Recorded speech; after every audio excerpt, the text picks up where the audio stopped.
বরিশাল নেভাল একাডেমির কাছাকাছি বিধ্বস্ত গাড়িটা 2 ঘন্টা যাবৎ পড়ে আছে। আশেপাশে লোকজন দাঁড়িয়ে নিজেরা নিজেরা কিছু একটা বলাবলিও করছে। জান্নাত নির্বাক হয়ে দেখছে সিএনজির জানালায় মাথা ঠেকিয়ে। যতদূর অবধি দেখা যায় দেখেই চলছে সে। সিএনজির ড্রাইভার কণ্ঠে উত্তেজনা নিয়ে বলছে, দেখছেন জায়গাটা, দেখছেন? একটু হইলে গাড়ি নিয়ে এই ব্রিজ থেকে নদীতে পড়তো। আচ্ছা, এইটা কোনো কথা? এই সকাল সকাল এইখানে কে এসে অ্যাক্সিডেন্ট করে? উনি নাকি চৌধুরীর লঞ্চের মালিকের ছেলে। এইসব বড় লোক সারা রাত নেশা টেশা করে কোত্থেকে আসে কে জানে। সিএনজির চালক কথা বলা শেষ করতে পারল না, তার ওপর চেঁচিয়ে উঠল জান্নাত। আমার স্বামী নেশা করে না, একদম চুপ করেন, একদম চুপ। সোহানা ওকে জড়িয়ে ধরল। জান্নাত ডুকরে কেঁদে উঠে গা এলিয়ে দিল সিটে। অসহায় দৃষ্টি তার সিএনজির জানালা থেকে সরিয়ে দূরে চলে যায়। সিএনজি ড্রাইভার আমতা আমতা করছে। ফ্রন্ট মিররে কৌতূহলী দৃষ্টি রেখে দেখে জান্নাতকে। দেখছে এক অতি অল্প বয়সী ছোটোখাটো মেয়ে কেঁদে বুক ভাসাচ্ছে। হাঁপিয়ে উঠছে জান্নাত। তখন থেকে কাঁদছে যখন থেকে মানুষটার বিপদের কথা শুনেছে। হ্যাঁ, জান্নাতুলরা এমনই। ওদের এমন করেই আল্লাহ গড়েছেন। মায়া নামের একটা অদৃশ্য কঠিন বস্তু ঢেলে ঢেলে দিয়েছেন আল্লাহ এদের দিলে। এই জান্নাতুলদের আর কি হবে? সুহানা মেয়েটাকে ধরে রেখেছে শক্ত করে। অবুজ আর ভীষণ আবেগী জান্নাত সুহানাকে ধরে হাঁসফাঁস করে যাচ্ছে। ভাবি, এসব বুঝি আমার জন্য হলো? আমি তো এসব চাইনি। আমি কখনো ওনার খারাপ চাই না, মরে গেলেও না। অনেক রাগ থাকলেও আমার দিল ওনার অমঙ্গল কামনা করে না। অভিশাপ দিইনি আমি কখনো। সুহানা ওকে বুঝিয়ে শান্ত করতে পারল না। ছেড়ে দিল নিজেকে ইচ্ছামতো তপরাতে। স্বামীরকে ভর্তি করা হয়েছে অ্যাপোলোতেই। খুব গুরুতর জখম না হলেও যে জখম হয়েছে তা বেশ ভোগাবে স্বামীরকে দীর্ঘ মাস।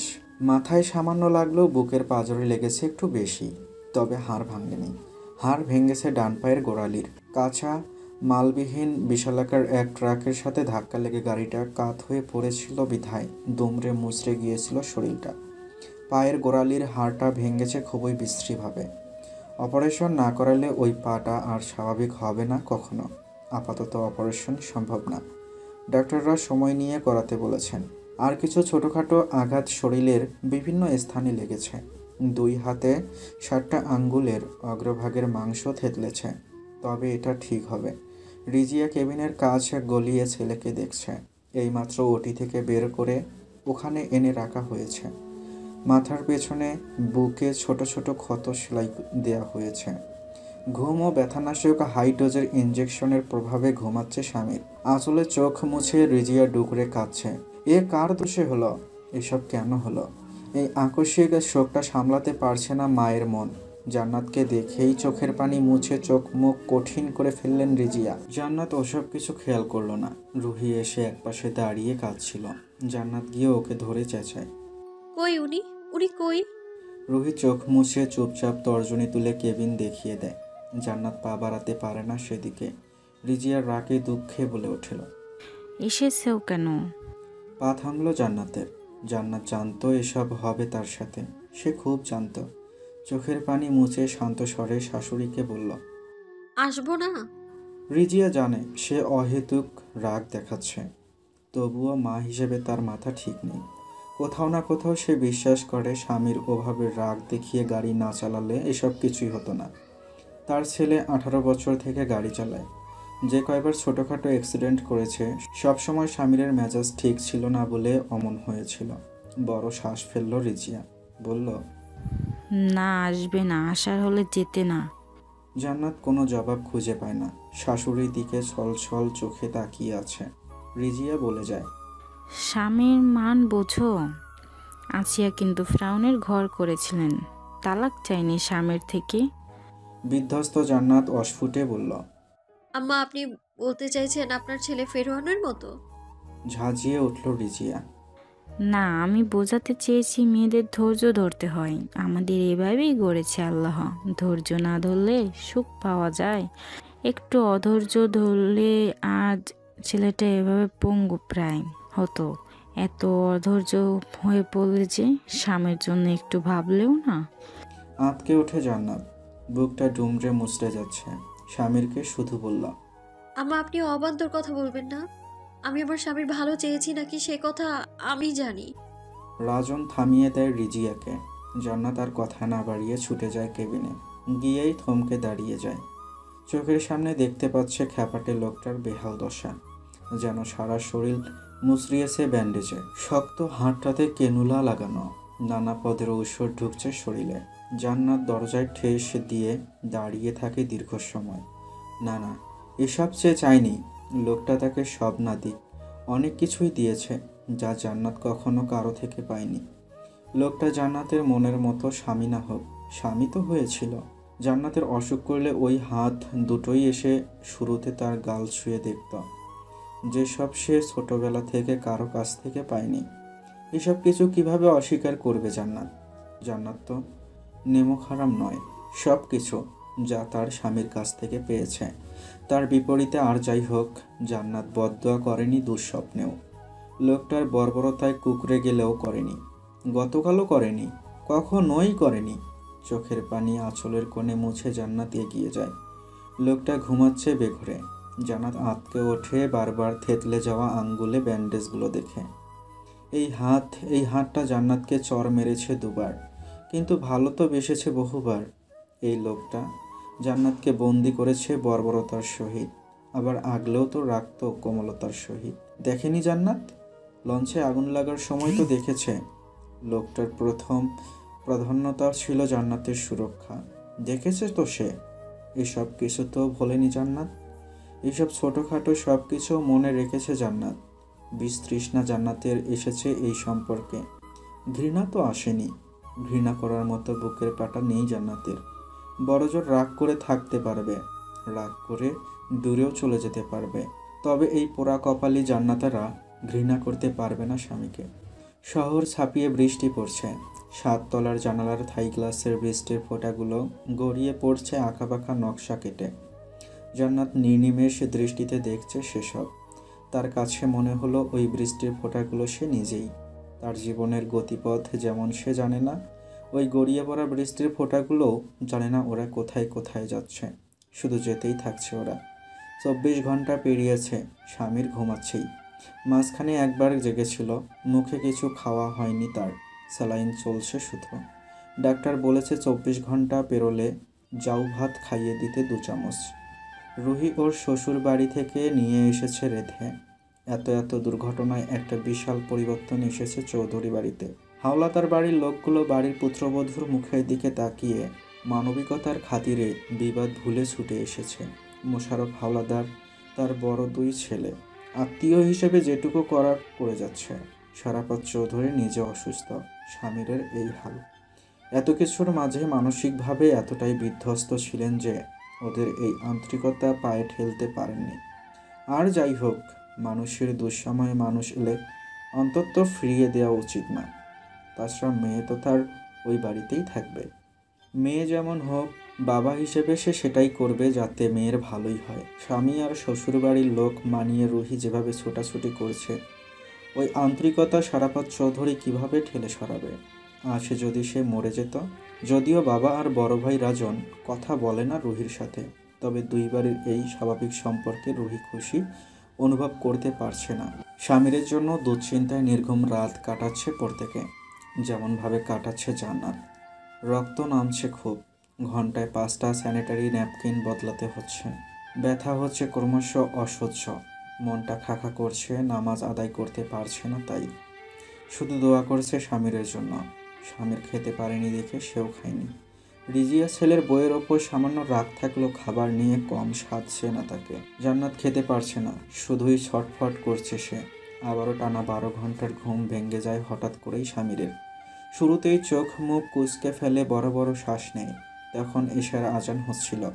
আজান শেষ হতেই স্বামীর চোখ মেলে তাকিয়ে আবার চোখ বুজে ফেলে। আলোটা খুব লেগেছে তার চোখে। ওর দিকে তাকিয়ে থাকা দীর্ঘ সময়ের মনোযোগী জান্নাত তৎপর হয়ে ঘরের আলো কমিয়ে দেয়। তারপর মনটা হঠাৎ বেকুল হয়ে উঠল। পারছে না লোকটার বুকে মিশে যেতে, পারছে না এটুকু বলতে। আমি কিন্তু এইসব চাইনি। হ্যাঁ, জান্নাত ওসব কিছুই করে না, নিজেকে শক্ত করে দাঁড়িয়ে থাকে। রাগ তার পড়েনি, আর নরম সে হবেই না, কখনোই হবে না। স্বামী ধীরে ধীরে চোখ মেলে তাকালো এইবার। আর এইবার টানা 24 ঘন্টা পরেই আবিষ্কার করলো মেয়েটাকে দু চোখের সামনে। প্রথমবার যখন জ্ঞান ফিরেছিল তখন অতটা মাথা কাজ করছিল না স্বামীরের। চোখ খুঁজেছে, মন খুঁজেছিল কাউকে, তবে মুখ ফুটে বলতে পারেনি। সময় গড়ায়, দুজন দুজনকে দেখছে নিমেষহীন ভঙ্গিতে। ওই খ্যাপাটে লোকের স্বাভাবিক দৃষ্টি হজম হচ্ছে না জান্নাতের। সে নিজের চোখ নামিয়ে নেয়, যেন এখানে তাদের দৈনন্দিন সংসারের একটা অংশ তারা অভিনয় করছে। কণ্ঠে এমন স্বাভাবিকতা আর গাম্ভীর্য বজায় রেখেই বলে, আপনি যাও ভাত খাবেন? ডক্টর খেতে বলেছে, বেড়ে আনবো? স্বামীরের উত্তরের অপেক্ষা করল না জান্নাত। নিজে নিজেই টিফিন ক্যারিয়ার থেকে একটা বাটিতে 2 চামচ জাউ ভাত বেড়ে নেয়। এদিকে স্বামীর চোখ ঘুরিয়ে ঘুরিয়ে দেখছে মেয়েটাকে অবিশ্বাস্য নজরে। সারা গায়ে ব্যথা নেই তার, ব্যথানাশক ইঞ্জেকশনের প্রভাবেই। তবে শরীরটা কেমন অসাড় হয়ে আসছে। দু চোখ প্রকট বিস্ময় স্বামীরের। সবটুকু চেতনা ফিরছে তার। মাথায় অতটাও আঘাত লাগেনি যে সব কিছু ভুলে যাবে। এ কাকে দেখছে সে সামনে? ওই মেয়েটা যে স্বামীরের রাগে ফ্যাস ফ্যাস করে কাঁদত, সেই মেয়েটাই তো। এখন এই মেয়েটার চোখের সামনে তার অসুস্থ স্বামীকে দেখেও বুকে ঝাঁপিয়ে পড়ে কাঁদছে না। হ্যাঁ, সে কাঁদবে কেন? এই বেয়াদব আর স্বেচ্ছাচারী মেয়েটা কাঁদবে তার অধিকারের জন্য। স্বামীর মাথা ফাটলো নাকি পা ভাঙলো তাতে ওর কি? রাগ চাপে স্বামীরের, বড় বড় শ্বাস ফেলছে রাগে। ভেতরটা জ্বলে যাচ্ছে এই মেয়ের কাঠিন্যতায়। কেমন বেহায়া হয়েছে যে স্বামী মরার মুখ থেকে ফিরলেও তার বুক ঝাঁপিয়ে পড়ে কাঁদে না। কাছে এলে একটা চর স্বামীর মারবেই, অবশ্যই মারবে। তবে হাতের আঙ্গুলে যে ব্যথা। স্বামীর চরটা মারতে পারল না। জান্নাত খাবারটা নিয়ে ওর কাছে আসতেই চুপ হয়ে যায় স্বামীর। হাতের খাবারটা দেখে রাগ পড়ে যায় স্বামীরের। না, মায়া অন্তত আছে এখনো মনে, পুরোটা শাহবাগী তবে হয়নি এখনো এই মেয়ে। জান্নাত চুপচাপ একটা চেয়ার টেনে বসলো স্বামীরের বেডের কাছেই। স্বামীরের দিকে না তাকিয়ে চুপচাপ খাবারটা চামচে করে ওর মুখের কাছে ধরতেই স্বামীর বড্ড অভিমান মিশিয়ে গমগমে স্বরেই বলে, এলে কেন? জান্নাত কিছু বলছে না, খাবারটা খাইয়ে দেয় স্বামীরকে। ওর নির্লিপ্ততা দেখে আবারও মেজাজটা বিগড়ে যায় স্বামীরের। বলে, চোখ খুলো যা এসেছো তাই না? জান্নাত এবারও জবাব দেয় না। আরেক চামচ ঝাউ ভাত স্বামীরের মুখে ঢুকিয়ে দেয়। স্বামীর খাবারটা গিলে এবার শক্ত গলায় বলে, কবে থেকে? জান্নাত চোখ তুলে তাকায়। এতক্ষণে সে মুখ খোলে, বলে, কি কবে থেকে? কবে থেকে তোর মনে অন্য কেউ বাস করে? হতবাক জান্নাত আহত গলায় বলে, এসব কি বলছেন আপনি? চিরবিরিয়ে ওঠে স্বামীর। ঠিকই বলছি। একটা মেয়ে তো এতটাও নির্দয় হতে পারে না যে স্বামীর এই অবস্থায় তার বুকে ঝাঁপিয়ে পড়ে কাঁদবে না। বল, কবে থেকে এমন হয়েছিস? কবে থেকে তোর মনে আমি নাই বল? জান্নাত চোখ বুজে নেয়, ঘন ঘন শ্বাস ফেলে। রাগ তো তারও উঠেছে, তবে সে দেখায় না, শুধু মুখে বলে, আল্লাহর ওয়াস্তে এত চেতে যাবেন না প্লিজ। আর আমার বদনাম দেবেন না। আমি আমার বাচ্চার খুনি নই, আমি দুশ্চরিত্রও নই। একটু শান্তি দিন আমায় প্লিজ। স্বামীর হঠাৎ করে হাত বাড়িয়ে জান্নাতের হাত থেকে খাবারের বাটিটা ঠেলে ছুঁড়ে ফেলে মেঝেতে। চমকে ওঠে জান্নাত। এমনটা করায় স্বামীর নিজেও হাতের আঙ্গুলে ব্যথা পেল, তবে সে সেটা গায়ে মাখল না, কেকিয়ে উঠল। বের হ, বের হ এখান থেকে। তুই আমার চোখের সামনে থেকে, নির্দয় মেয়ে মানুষ কোথাকার। যা দিলাম তোকে শান্তি। শাড়ির আঁচল চেপে ধরে বসে থাকে জান্নাত। ছল ছল চোখে দেখছে লোকটাকে। দেখছে একটা লোক কতটা বেহুদা হতে পারে। এই লোক কখনো শোধরাবে না। বড় বড় শ্বাস ফেলছে স্বামীর। হঠাৎ উত্তেজিত হয়ে পড়ায় জান্নাত উদ্বিগ্ন হলো। অপেক্ষা করতে লাগলো লোকটা যাতে শান্ত হয়। মুহূর্ত যায়, হঠাৎ স্বামী শান্ত হয়ে বলে, যা, আসতে হবে না তোর আমার কাছে। সামান্য হাসলো জান্নাত। দীর্ঘ সময় চুপ করে থেকে স্বামীরের চোখে চোখ রাখল। নিজের কাপা হাতটা ধীরে ধীরে এগিয়ে দিয়ে ছুলো স্বামীরের গাল। জান্নাতের এহেন আচরণে চোখ তোলে স্বামীর। দৃষ্টি রাখে জান্নাতের ভেজা চোখ দুটোতে। জান্নাত বলে ওঠে, কি ভেবেছেন আমি থাকবো আপনার সাথে? মোটেও না। আমি তো থাকতে আসিনি, আমি তো যাবই, তবে আপনি সুস্থ হলে। কেন জানেন? স্বামীর চুপচাপ দেখছে জান্নাতকে। জান্নাত এইবার ফুঁপিয়ে কেঁদে উঠে বলে, কারণ আমার আসলেই বদনামের ভয়। লোকে বলবে, ওই যে দেখো, ওই গাইয়া মেয়েটাকে দেখো, যে বড় লোক দেখে টাকার লোভে বয়সের দ্বিগুণ এক লোকের কাছে বিয়ে বসেছিল। ওই মেয়েটা এখন স্বামী প্রায় পঙ্গু হয়েছে বলে তাকে ছেড়ে চলে গিয়েছে। থুতু দে ওই মেয়েটাকে। এইসব বলবে লোকে আমাকে। আপনাকে বলবে, আহা বেচারা। আমি আপনাকে কেন বেচারা সাজাবো? আপনি তো বেচারা নন, আপনি মোটেও বেচারা নন। আমাদের গল্পে দুজনের দোষ গুণ কাটছাট করে কেউ যদি বেচারা হয়ে থাকে সেটা আমি। আমি আপনাকে কেন বেচারা সাজাবো? কান্নার তোরে কাঁপছে জান্নাতের গা। স্বামীর চেয়ে আসে শুধু, এখন আর উত্তেজিত হচ্ছে না। কিছুক্ষণ কেঁদে জান্নাত আঁচলে চোখের পানি মুছে বলে, আমি তো আপনাকে ছেড়ে যাবই। আপনি সম্পূর্ণ সুস্থ হন। এই অসহায় অবস্থায় আপনাকে ছেড়ে গিয়ে নিজে দোষী হব না। আপনার জীবন থেকে গেলে আমি বেচারি হয়েই যাব, কারণ আমি নিশ্চিত ইত্রামি আপনি কখনো বন্ধ করবেন না। আপনি সুস্থ হলে আবার শুরু করবেন, তখনই যাব আমি। বলেই আবার ডুকরে উঠল জান্নাত। কাঁদতে থাকলো চোখ চেপে। আর স্বামীর নির্নিমেষ দেখতে থাকে 17 বছর 7 মাসের পিচ্ছি মেয়েটিকে, যে মেয়েটা সে রূপাতলি থেকে এনেছিল তার জায়া করে। কষানো ছোট ছোট চিংড়িগুলোকে নারকেল বাটা ও বিচি ছড়িয়ে ধুয়ে রাখা কাঁচামরিচগুলি ঢেলে দিয়ে জান্নাত হাতের গতি বাড়িয়ে খুন্তি নাড়ছে অনবরত। আজ এই বৃষ্টি দেখেই নারকেল চিংড়ি রাধার সাহস পেয়েছে। খেলে পেটটা অতটা গরম হবে না হয়তো, নয়তো গরমে নারকেলের তরকারি স্বামীরের পেটে সয় না। রিজিয়া কিচেনের দোরগোড়ায় এসে দাঁড়িয়ে ভেতরে উকি মারল। ব্যস্ত জান্নাতকে দেখে দারাজ গলায় বলল, এত পরিশ্রম করতে হবে না, তরকারিতে পানি দিয়ে উপরে যাও, গিয়ে ওকে দেখো, নিজেও রেস্ট নাও। জান্নাত হাত থামায় না, উদাস গলায় বলে, আম্মা, এটা ভালো করে কষিয়ে না নিলে স্বাদ হয় না। রিজিয়া কিছুক্ষণ দেখলো মেয়েটাকে, তারপর এগিয়ে এসে খুন্তি কেড়ে নিয়ে বলল, আমি দেখছি, যাও। কিন্তু আব্বা।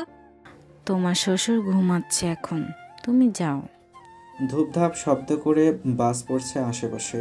এই 3 দিন ধরে লাগাতার বৃষ্টি হয়েই চলছে, থামবার নাম নেই। ক্লান্ত পায়ে দোতলায় উঠে জান্নাত ঘরে ঢুকলেই থমকালো। তার খেয়াল ছিল না ঘরে তেমন পানি নেই, থাকলেও বা লোকটা বোতলের মুখটা তো খুলতে পারবে না। স্বামীর উঠে বসে হাঁপাচ্ছে, নড়াচড়া করতেই পায়ে একটুখানি লেগেছে বিধায় ঘাম ছুটে গিয়েছে যন্ত্রণায়। খুব পানির তেষ্টা পেয়েছে তার। ব্যথাতুর কাঁপা কাঁপা হাতটা বাড়িয়ে বোতল ধরার আগেই জান্নাত গিয়ে বোতল নিয়ে ওটা খুলতে খুলতে উদ্বিগ্ন গলায় বলল, আমাকে ডাকলেন না কেন? এটা তো আপনি পারবেন না হাতে ধরতে, এখন ব্যথা লাগবে। স্বামীর চোখ তুলে তাকায়। সেদিন রাতে চ্যাটাং চ্যাটাং কথা বলার পরে হসপিটাল থেকে মেয়েটাকে মেজাজ দেখিয়ে বিদায় করেছিল। এরপর 7 দিন হসপিটালে থাকার সময়টুকুতে সবাই বলেছে, এই স্বেচ্ছাচারী মেয়েটা যেন এখানে এই হসপিটালে না থাকে, ওকে দেখলেই আমার মেজাজ খারাপ হয়ে যাচ্ছে। জান্নাত যায়নি হসপিটালে, বাড়িতেই কাটিয়েছে। কাউকে বলেওনি কিছু। স্বামীরকে আজ সকালে বাড়িতে আনার পরে খুব স্বাভাবিকভাবেই সালাম দিয়ে কথা বলেছে, যেন ওদের মাঝে কিছুই হয়নি, কিছুই না। যেন এই কয়দিন ছিল দুঃস্বপ্নের মতো। ঘুম ভেঙে গিয়েছে আর জান্নাত ব্যস্ত হয়ে মাথায় ঘোমটা টেনে রান্নাঘরে ঢুকেছে স্বামীর জন্য।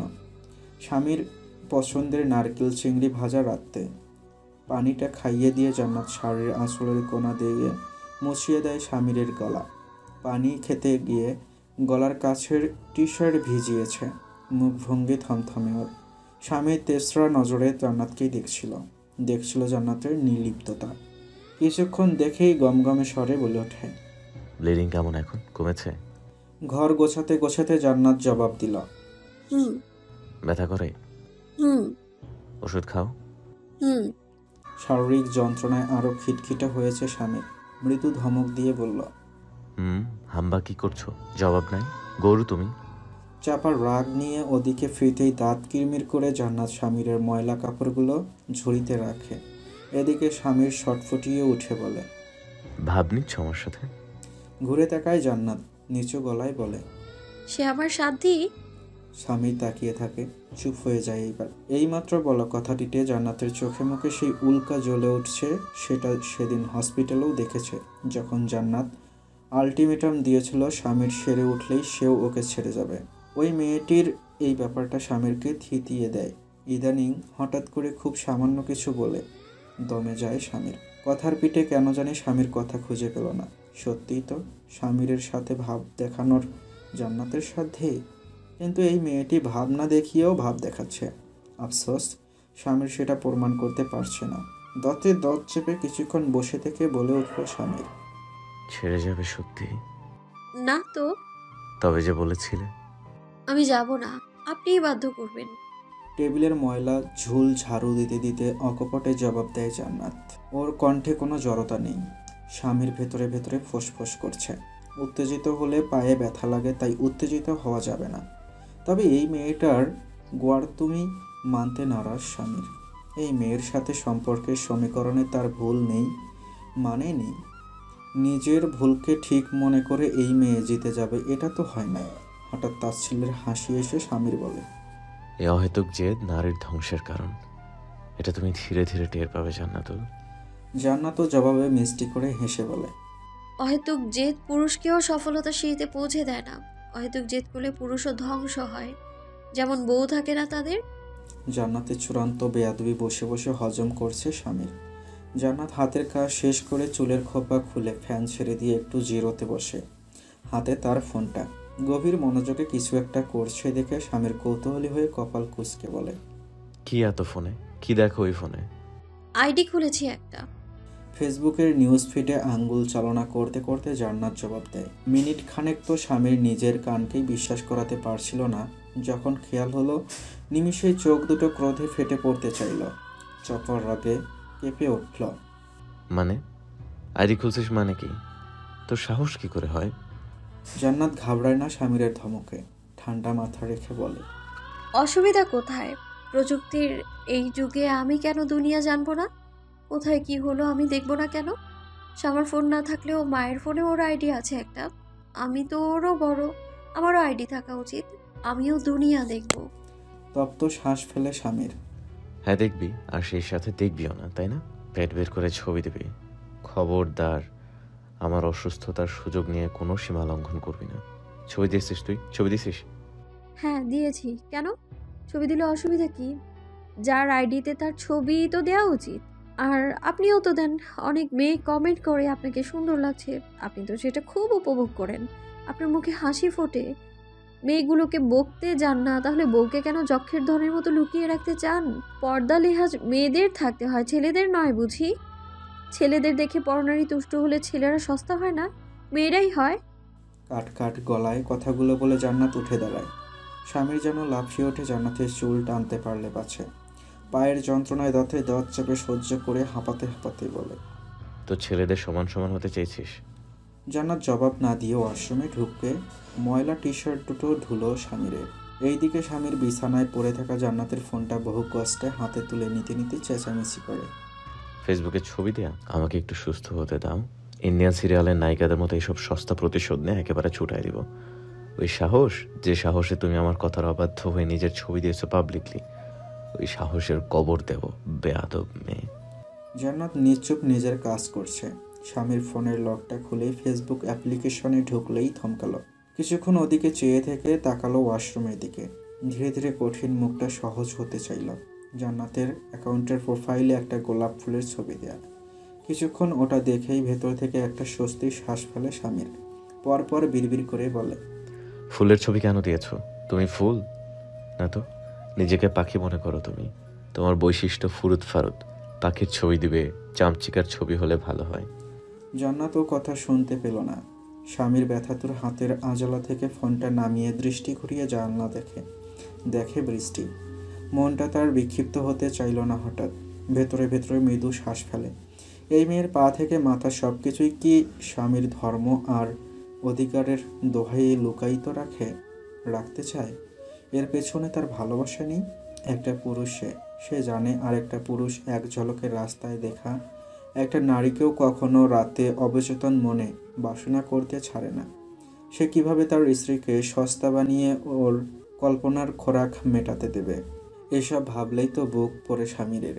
কিন্তু এই বেয়াদব মেয়ের তাতে কি? যা নষ্ট হবার তা তো হয়েই গিয়েছে। মাঝখান থেকে ভালোবেসে স্বামীর ফেসেছে একটা গেও ছাপোষা মেয়ে। কোন কুক্ষণে কি দিয়ে স্বামীরকে বশ করেছিল জানে না স্বামীর চৌধুরী। ওয়াশরুমের দরজায় আওয়াজ হয়। স্বামী নড়ে চড়ে ওঠে, কপাল কুঁচকে রাগ রাগ ভাব করে মুখ ফুলিয়ে বসে আছে। জান্নাত দূর থেকে ওকে কিছু পল দেখে মলিন হাসল। অতঃপর ধীরে ধীরে এসে স্বামীরের মুখোমুখি দাঁড়িয়ে নিজের ফোনটাকে খানিক সময় দেখল। পরপর বিছানায় বসে স্বামীরের ফোনটা নিতেই স্বামীর বলে উঠল, কি আমার ফোনে কি আবার? জান্নাত জবাব না দিয়ে দ্রুত আঙ্গুল চালিয়ে স্বামীরের ফোনেও জান্নাতের ফেসবুক অ্যাকাউন্ট বসিয়ে দিল। স্বামীর চোখ বড় বড় করে সেসব দেখেই জান্নাতের চোখে চোখ রাখল। জান্নাত নিচু গলায় বলতে থাকলো, আমি আপনার স্ত্রী, কবুল বলে আমার দায়িত্ব নিয়েছেন আপনি। আমার যা কিছু গোপনীয়তা সব আপনার দখলে থাকুক, তবে আমার স্বাধীনতা নয়। নিন আমার অ্যাকাউন্ট। স্বামীর জবাব দিল না কোনো। নির্নিমেষ তাকিয়ে আছে মেঘে লাল হওয়া ফর্সা মুখটাতে। জান্নাত স্বামীর ফোনটা রেখে উঠে চলে গেল হন্তদন্ত হয়ে নিচে। ফিরে আসে জান্নাত খাবার নিয়ে, একটা বিশাল প্লেট হাতে। সেও এখানে বসেই খাবে। স্বামী তখনও নিজের ফোনের দিকে তাকিয়েছিল। জান্নাত এসে ওর সামনে বসে। মুখটা সাবেক থমথমে তার। ওর মুখ থেকে স্বামীর ভাবুক আর শান্ত দৃষ্টি নামে ওর হাতের প্লেটে। থালা ভর্তি নিজের পছন্দের খাবার দেখে আবার দেখে জান্নাতকে। এবার বেশ ধিমি আওয়াজে বলে, মা রেঁধেছে? না, আমি। গম্ভীর কণ্ঠে জবাব দেয় জান্নাত। এক লোকমা তুলে দিল মুখে। স্বামীর সেটা খেতে থাকে। কামরা জুড়ে পিনপতন নীরবতা। স্বামীর কথা খুঁজে পায় না, অথচ তার কথা বলতে ইচ্ছে করছে। কিছুক্ষণ উসখুস করে বলল, তোমার হাতে রান্না খুব মজা। জান্নাত নিশ্চুপ। ওর ওই ধারালো গম্ভীরতা আঘাত হানছে স্বামীর অহংকারের প্রাচীরে। বিষয়টা সে জটিল করেছে আপন মনেই। ভাবছে এই জান্নাত তাকে দয়া করছে, তবে মুখ ফুটে আর কথা শোনাতে ইচ্ছে করছে না। উল্টা হালকা গলায় বলল, মাও এত মজা করে নারকেল চিংড়ি রাঁধতে পারে না। তুমি এটা কিভাবে করো? জান্নাত সাথে সাথে জবাব দিল সাহস ভঙ্গিতে, নারকেল বাটাটা খুব ভালো করে কষাতে হয়, সাথে বেশি করে কাঁচামরিচ দিয়ে দিতে হয় ধুয়ে, আর একটা পোলাও পাতা, ব্যাস। কাঁচামরিচ দাও? তবে ঝাল লাগে না? বেশ লাগে। ঝাল লাগবে না তো, বিচিগুলো ঘষে ঘষে ফেলিয়েছি। ইয়া আল্লাহ, কিভাবে করলে এটা? হাত জ্বলে যায়নি দেখি? স্বামীর কৌতূহলী আর উদ্বিগ্ন হয়ে জান্নাতের হাত দেখে তার ব্যান্ডেজ করা হাতে উল্টা পাল্টে। জান্নাত লোকটার এহেন কাণ্ডে চমকে ওঠে। নিমিষেই ভীষণ আপ্লুত আর আবেগী হয়ে পড়ে মেয়েটা। তার সামনে এখন সেই মায়াময় মানুষটা, যাকে খুব কম সময়েই পেয়েছে জান্নাত বিয়ের কম আসে। তবে যতক্ষণ পেয়েছে জান্নাতের স্মৃতিতে সেই সুন্দর মুহূর্তগুলো অম্লান। হাতটা সরিয়ে নেয় জান্নাত, নিচু গলায় বলে, ডাল ঘুটি দিয়ে ঘষেছি। স্বামীর স্বস্তির নিঃশ্বাস ফেলে বলল, গুড। তোমার সাংসারিক বুদ্ধি চমৎকার। এটাই তো প্রকৃত ভালো মেয়ের বৈশিষ্ট্য। তার মাথা ভর্তি সাংসারিক বুদ্ধি থাকবে, বাল পাকনা স্বাধীন চেতা বুদ্ধি নয়। জান্নাত কিছু সময় চুপ থেকে লম্বা শ্বাস ফেলে স্বামীর এটো প্লেট নিজের জন্য ভাত বেড়ে খেতে থাকে। স্বামীর ওকে দেখতে থাকে। ভাত বেশি খেতে পারে না জান্নাত। অল্প খানিকটা খেয়ে উঠে হাত ধুয়ে স্বামীর ঔষধ ওকে খাইয়ে দেয়। পাল্টে দেয় স্বামীর টি শার্ট। স্বামীর শুধু দেখছে মেয়েটাকে। বিগত 10 দিনে চেহারা ভেঙে, শরীর শুকিয়ে, অথচ চেহারা থেকে পবিত্রতার একটুও ভাব পড়েনি, যা স্বামীরকে সবসময় টানে। জান্নাত ওকে শার্ট পরিয়ে বোতাম লাগাতে খানিকটা ঝুঁকলো যখন স্বামীর এক হাতে জান্নাতের গাল ছুল। শ্বাস বন্ধ হয়ে এলো জান্নাতের, কান্না পেল। পরপর যখন মিসক্যারিজের সেই দিনটার কথা মনে পড়ল, চোখ মুখ কঠিন করে জান্নাত হাতটা সরিয়ে দিল স্বামীর। গম্ভীর হয়ে বলল, ব্যথা পাবেন হাতে। স্বামী যেন এই ছোটোখাটো উপেক্ষাগুলোই রেগে যাচ্ছে খুব। যে দেখিয়ে ধরল জান্নাতের বাহু। ব্যথা পেলে দাঁতে দাঁত চাপল, তবুও হাত সরালো না। জান্নাত উদ্বিগ্ন হয়ে উঠল। করছেনটা কি? ব্যথা পাবেন, ওই দেখুন রক্ত বেরোচ্ছে। চেঁচিয়ে উঠল স্বামীর। তাতে তোর কি? দয়া দেখানো নাটক বন্ধ কর, ভণ্ড কোথাকার। কে আসতে বলেছে আমার সেবা করতে? লাগবে না তোকে, যা। বসে পড়ল জান্নাত হতাশ হয়ে। বলল, আমার ভালো মন্দের চিন্তা বাদ দিলাম, আপনি কি নিজের ভালো মন্দের চিন্তাও করতে পারেন না? আবার চেঁচিয়ে উঠল স্বামীর রাগে। এই চুপ কর, তোর এসব জ্ঞানী গণী কথাও সহ্য হচ্ছে না, একেবারে চুপ। জান্নাত উঠে দাঁড়ায়। মাথায় আঘাত পেয়ে হয়তো এই লোক পাগল হয়েছে।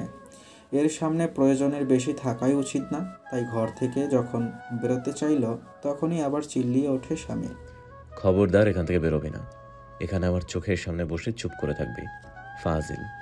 জান্নাত চুপচাপ বসে রইল। হাতে কোনো কাজ নেই তার, আর কীই বা করার।